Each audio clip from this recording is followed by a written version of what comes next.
Hello, everybody. Craig Wessels here from A Yank on the Footy, and welcome to episode 338. I'm going to delve into a little bit of round 13, as well as touch on a few other things that are going on in sport around the world and locally, which does impact and does reflect the AFL as well. Um, if you want to head over to my website, ayankonthefooty.com, and get on that mailing list, and so when new episodes come out, you'll have them in your inbox as soon as they're available. If you're watching this on YouTube, don't forget to hit that subscribe button as well, so you can get notifications every time the podcast has a new episode up and loaded there. This has been a wonderful week. Got to watch about half of the games this weekend in the AFL, but I've also been watching everything associated with the ICC T20 World Cup going on here in this hemisphere. Um, it's been absolutely fascinating. In fact, I've kind of got my little stars and no stripes on here, but a little stars shirt because as I'm recording this, we're about a half an hour from the United States and India beginning their match. And can I dare to dream? I didn't think we'd beat Pakistan, but we did. So anything could happen. And I'll be shocked if it does, but be darn proud. I'm thrilled with the way the club has performed in this tournament. In fact, I just ordered a United States World Cup cricket shirt, which should be here for tomorrow. Um, but I wanted to talk about a couple things from this round that I thought were rather interesting.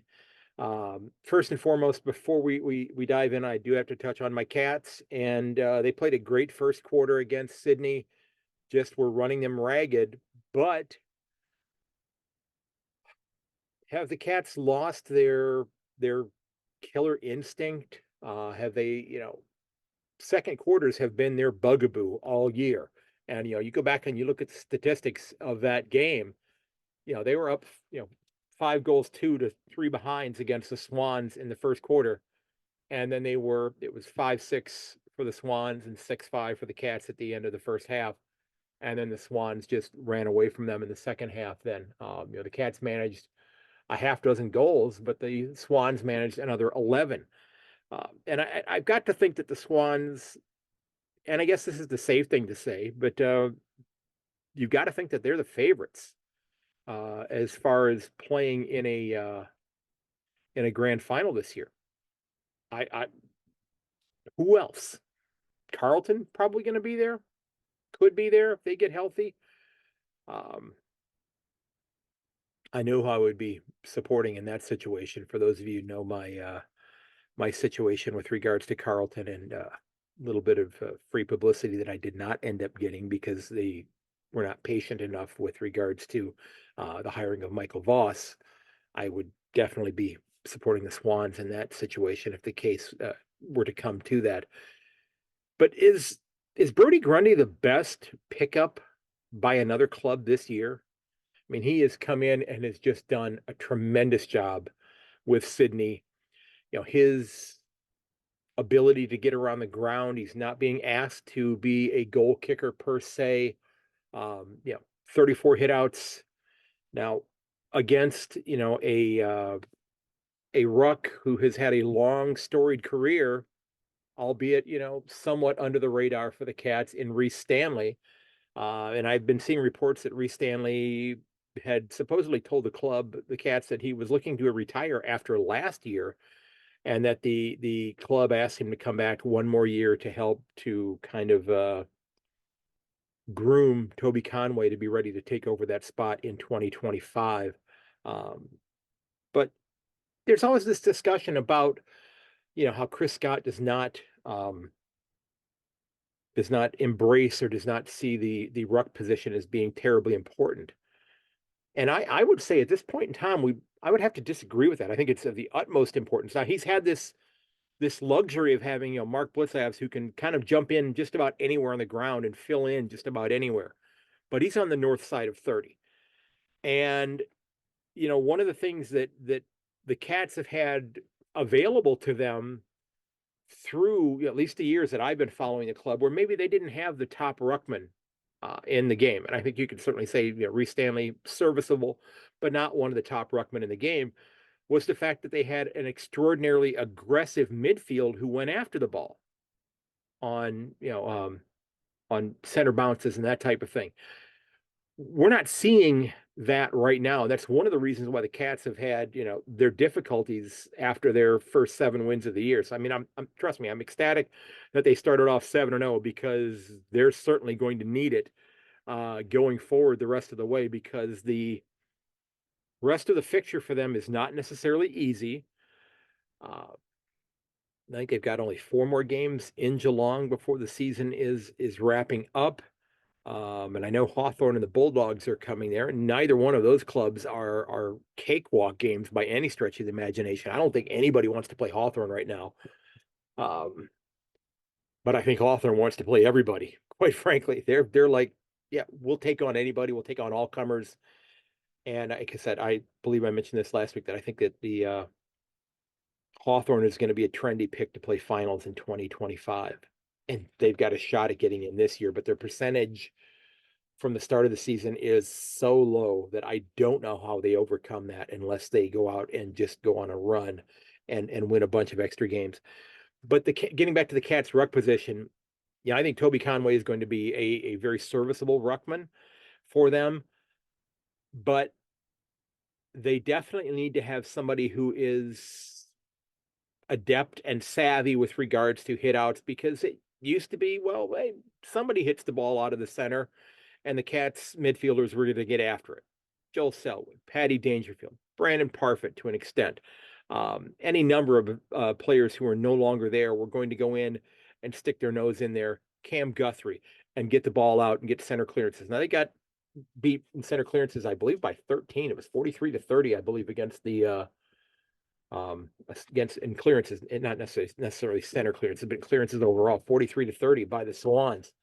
I just, are the Cats going to play finals this year? Maybe. I picked them 8th, and I wasn't terribly confident when I did that. Of course, I've got Brisbane winning the premiership and the Crows finishing 5th and the Saints finishing 4th on the ladder. So my ladder's already in shambles at this point in time. But I'm not necessarily that I'm ecstatic about it, but I'm very impressed by the way Sydney has gone about things this year. And just the fact that they lost their only game to Richmond this year is still mind-boggling. It's just one of those things that I can't wrap my head around. Although I did tip Richmond to win that game. You go back and listen to the preview episode of that round, and I think it was round 5, I believe.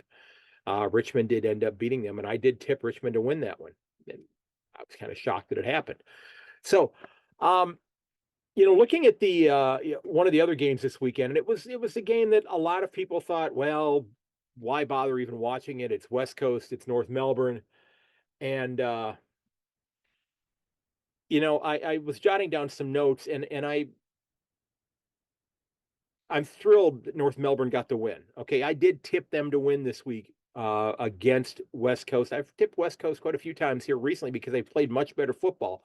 But as you know, they were without 2 of their better midfielders this weekend in Tim Kelly and Harley Reid. And I couldn't, I've not heard anybody else mention this at all, but I think that the Roos have to be absolutely thankful that Richmond got over the Crows this past week and got that second win on the season, because I don't want any club to go through a winless season. I'm a Cleveland Browns fan. The team about 5 years ago went through an 0-16 season. They lost every single game. And then the next year, I believe they won 2 games. So they won 2 out of 32 games or 34 games, whatever the heck it was. I wouldn't wish that on anybody unless it's a Baltimore Ravens fan, of course. I'd love to see them lose every single game that they play. But so I'm glad that North Melbourne got the win. I tipped them to win this game. But is this another instance where Harley Reid could come back to haunt them? They got a win late in the season last year that got them, I believe, their second win of the year, which pushed them up the ladder out of the wooden spoon contention, gifting, if you will, the opportunity to the Eagles to select Harley Reid if they chose to do so. And you could certainly debate should they have traded that pick for multiple picks to fill holes within their list. That can certainly be debated till the cows come home and they leave again. But the fact that he got suspended the week before for that sling tackle, you could argue, coupling that with the injury to Tim Kelly, helped to get the Roos over the line against the Eagles. So could Harley Reid, could you argue that Harley Reid could possibly come back and haunt the Roos yet again this year? They won a game, cost him the opportunity to select him. And again, I don't want clubs to lose games. Okay. I'm thrilled that they won. I'm thrilled that they finished last year on kind of a bit of a strong note for them, and they've scuffled this year. They've been in a few games, but then they just have run out of gas. But I'm just looking at it thinking it's kind of funny that Harley Reid, even though he's playing on a club 3 time zones away, is finding a way to possibly still impact North Melbourne, even though he didn't even play in the game because the Roos ended up winning this one. So, are the Roos going to win a second game this year? I honestly don't know. I mean, they have, we go back and we look at their fixture, their schedule the rest of the way through. They've got the Magpies, the D's, the Bulldogs, Suns. They've got the Swans, the Blues, the Cats. They got the Tigers coming up. They've got the Eagles still as well. So those are probably the 2 games that are maybe winnable for them. They might steal one of those other ones in there. And they play a lot of their games in Melbourne. They go back to Tasmania, to Blundstone, and to UTAS Stadium before the season is out. But if the Tigers scuffle,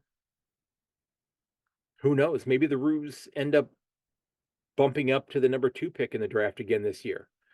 And I don't know who's the, suspected number 1 pick. They were talking about Harley Reid at this time last year, and I've really not been following draft prospects at this point in time to have any say-so on that by any stretch of the imagination. But it's just interesting that he could be impacting them in yet another draft. Okay. Now I did want to talk also about the situation with Christian Petracca, and I wish him all the best.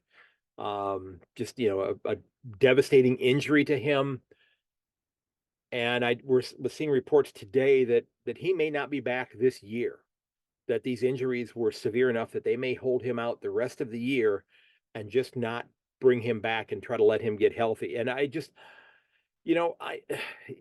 he's saying that I guess he's saying the right things, because he was commenting that that he's tried to absolve the medical team of any responsibility, saying that it was his decision to go back in. And he's a hard-nosed player. I certainly get that. It's the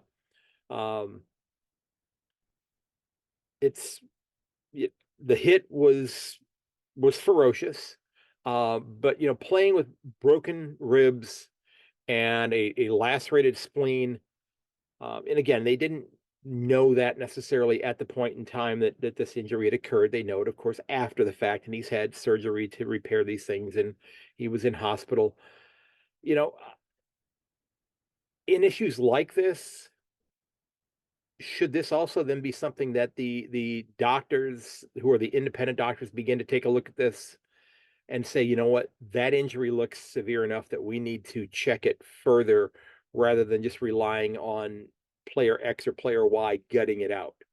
Mason Cox had the spleen injury last year. Now, in the AFL, they're wearing a minimal amount of protection. Okay. In the NFL, and I've seen it in high school football as well, and in college football, that players, specifically like running backs and quarterbacks, will wear rib protection. And the quarterbacks will often wear what are called flak jackets. and it's kind of like it's not really like armor necessarily, but it's a hardened um, device that they wear kind of laced around their ribs to help to protect against rib injuries and things of that nature.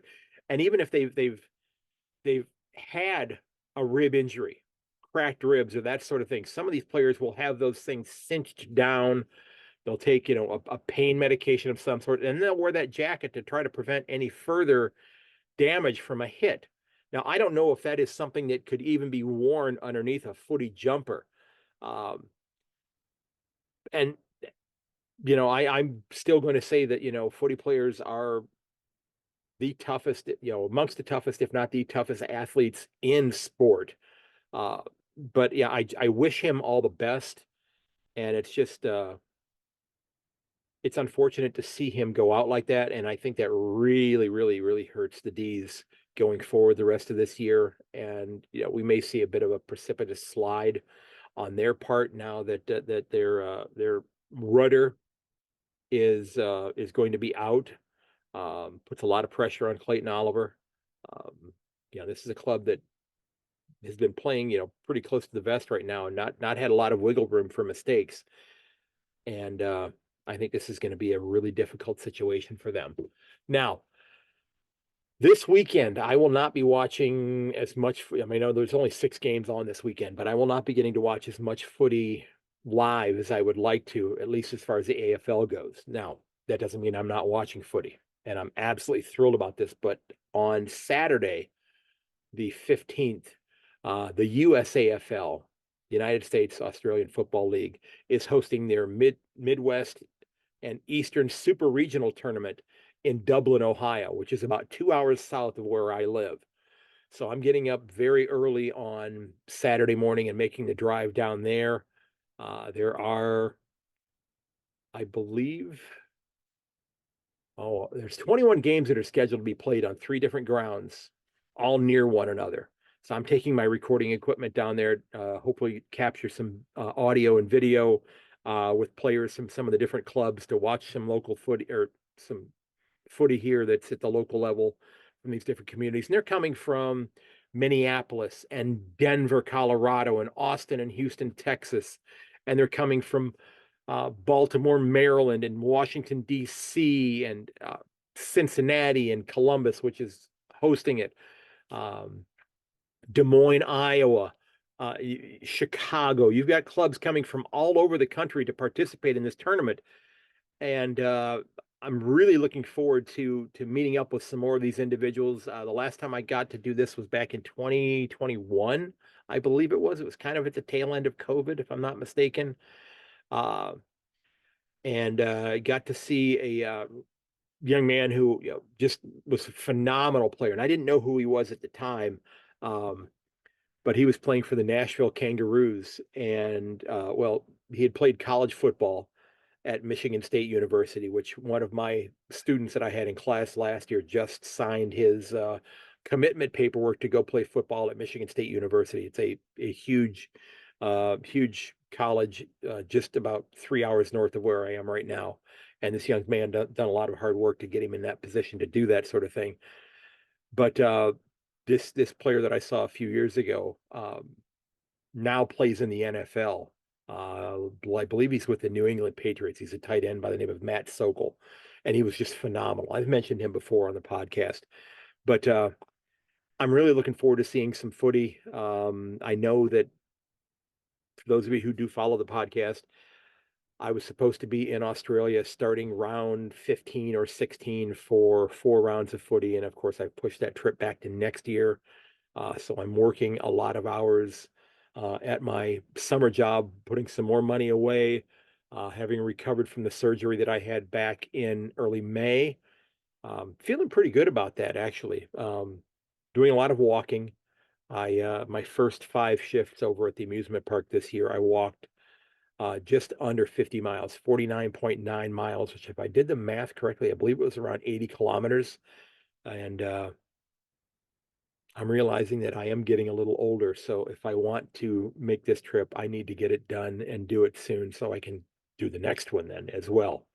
So Really looking forward to getting there in 2025 and seeing as much footy as I can.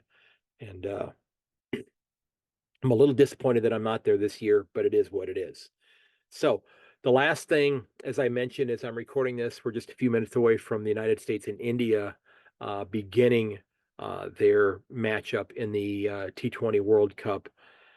And I'm just ecstatic by how the United States has played. Okay, and a lot of folks have talked about, well, it's kind of India's B team because a lot of these players have come from India. Well, they have. They've moved here. They've had careers here. They've got jobs here. We've got a handful of American-born players that are playing on this club as well. I'm really looking forward to seeing whether or not any of the American players actually get to make the jump into Major League Cricket here starting in July. And I'm also very curious to see what happens as far as whether or not any of them get to play in any of the other national competitions, the T20 competitions around the world. Are they going to be in possibly finding a spot in the Big Bash League? Are they going to find themselves in Sri Lanka or in Pakistan or who knows, possibly, the highest level there, if you will, in India? But I'm just so impressed by what the United States has done. And I can't help but be impressed by what Australia's club has done as well, going 3-0 through the first three games. I believe they finish up their Group B facing off against Australia. Excuse me, against Scotland still, because they've beaten Oman, they beat England, they beat Namibia, and they beat Namibia handily. In what I think only 7 overs, they scored the 73 runs that were necessary to win that one because they really shut down Namibia's batting yesterday and bowled them out in 17 overs for, I believe, 72 runs. So it's a very impressive performance by the bowlers for the Australian club, and I'm looking forward to seeing what they do going forward. I saw somebody discussing some strategy that maybe they should allow Scotland to not necessarily win, but get close to winning, which would then possibly help keep England out of the top two in Group B, which would prevent England from moving on to the final 8. Uh, there's some interesting strategy right there. I'm sure that the English supporters and English fans are not real thrilled when they're going to hear about that. But it's been a hell of a lot of fun watching this game. With all of the different clubs. And I've watched about half of the games start to finish live straight through, and the rest of them I've watched the 45-minute or hour-long highlight package, which covers roughly half of the game as well. So I'm not getting all of the commentary for every aspect of it, but I will be seeing that when it comes to the U.S. and India here in just a few minutes because I'm really excited to see what goes on with this. I will be coming to you a little bit later on today with my tips for round 14. That'll be a bit of a condensed episode since there's only a half dozen games. But there's my take on round 13. A little bit about cricket and a little bit about what's going on this weekend in the USAFL. I do also want to mention the AFANA organization, okay? Afana.com. They just recently, it's an organization that I'm kind of loosely connected with. They do a great job promoting footy here in North America, keeping up with the schedules. They have people that work for them in Australia that shoot pictures at games that go up on their website as well. And they've got a great collection of exclusive photography about games up on their website. So if you've not checked out afana.com, that's afana.com, I do encourage you to check that out. So if you want to get on the mailing list, head over to my website, ayankonthefooty.com. Give me a follow on my socials at yank _ on X or Twitter. A Yank on the Footy podcast over on Facebook and Instagram as well. You can reach me by email at ayankonthefooty@gmail.com. Love to share the podcast with your friends and family, and love for you to leave a review as well if you enjoy it. And ladies and gentlemen, look out for one another. Check up on your friends. The school where I teach, we lost a recent graduate that took his own life last week. And folks, the world is a better place with you in it. So if you need to talk to somebody, please reach out and talk to someone. Okay. Please reach out. And I did not have this. I knew who this student was. I'd spoken to him a couple of times. I'd never had him in class. It's an absolute tragedy that this young person is gone way too soon. But like I said, check up on your friends. If you need to talk to somebody, those numbers are in the show notes of every single episode of my podcast. I do appreciate the kind words and support. And as always, may your dribble kick never hit the post. I will catch you later. And this has been episode 338 of the podcast. Head over to my website, ayankonthefooty.com. Get subscribed. I do hope you'll share it with your friends and family. And until next time, cheers and goodbye.